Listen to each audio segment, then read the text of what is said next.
Ever been in a fender bender? Well, we've got some new technology today that just might put fender benders to an end. Welcome to Pod Rods. I'm Bill Bortzfield, along as always with Times Union auto writer Dan Scanlan. And for those of you listening to us on iTunes or Radio Jacks, today we're doing a special video edition as well. So forgive a little bit of show and tell today, but we've got the new Volvo XC60. And Dan, tell us all about it. Well, first of all, you always think of Volvos as being boxy, or they've started to get some style of late. This one really takes the style, very edgy.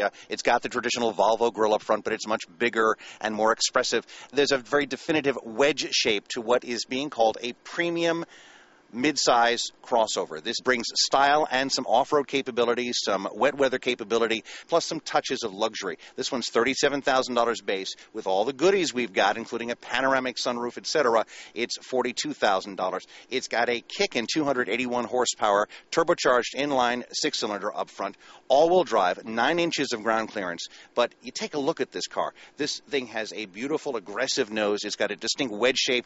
The shoulders that you see on the C30 compact coupe are much broader here. And then you get inside, and they've taken the C60 and the V60 and the S60 design and improved it. You've got brown over tan. You've got these lovely two-tone seats with contrasting stitching. You've got a dedicated satellite navigation screen, which is operated by a toggle switch behind the steering wheel or a remote, and I'm not necessarily a fan of this or the toggle switch behind the steering wheel. I haven't really used the sat-nav that much because of it. Every other function, though, is controlled off of the steering wheel, so it's pretty easy. You've got a 10-speaker Dynaudio sound system that sounds absolutely fantastic, and that's also another mark of this.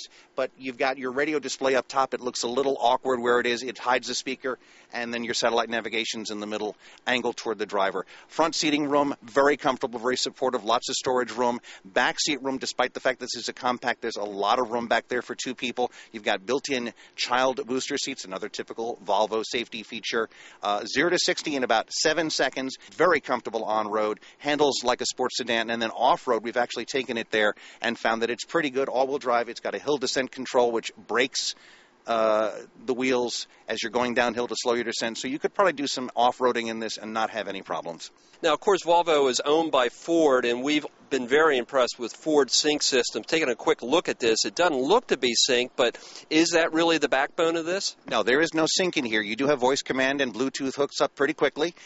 You've got, like I said, a great sound system. You do have an MP3 input, and you also have a USB port so that you can plug in your iPod or other music hard drive, storage items. So it's got all the right stuff for a person who wants to bring their music on the go. And then as far as the luxury, the seats are heated. It's a first panoramic sunroof that they've ever had in a Volvo, so it stretches back to the passenger seat. You can fold the rear seats down so you can carry stuff, and the cargo area is pretty big. And of course, the whole reason we're doing a video podcast this week is because of Volvo's self-braking system. Give us a quick overview of that. Well, the car has a whole bunch of electronic safety systems. If you go out of lane, it beeps at you.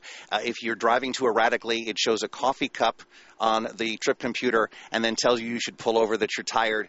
It's also got a distance sensing cruise control so that it will actually go down to 20 miles an hour and keep the space between you and the car in front of you. But the coolest thing is called city safety, and it's frankly scary, but what it is, there's a set of laser rangefinders up here near the rearview mirror, and this vehicle will actually stop by itself, and it's a little scary, at speeds up to 19 miles per hour. So if you're tootling along, stop-and-go traffic, the cell phone goes off, you answer it, you're looking off at the sky, the person stops in front of you, this vehicle will supposedly, and we'll demonstrate it right now, will supposedly stop by itself. So, all right, take it away, Dan.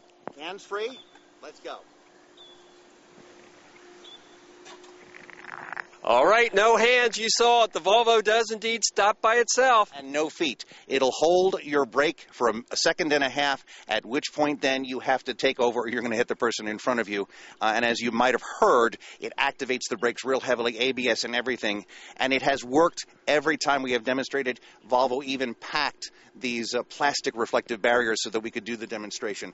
I think it's great. Now, do I see any real-world purpose? No, because hopefully most times in stop-and-go traffic, you're keeping the distance and you're doing your thing. But but it certainly does work as advertised. All right, Dan, thanks so much. And Pod Rod fans that are listening on iTunes or on Radio Jacks, if you'd like to go ahead and watch the video of this, just go to Jacksonville.com's main video page and click on the Autos tab. And don't forget to read Dan's full road test of the new Volvo in Saturday's Florida Times-Union. For Dan and Bill, I'm Bill Bortzfield. We'll see you next week here on Pod Rods.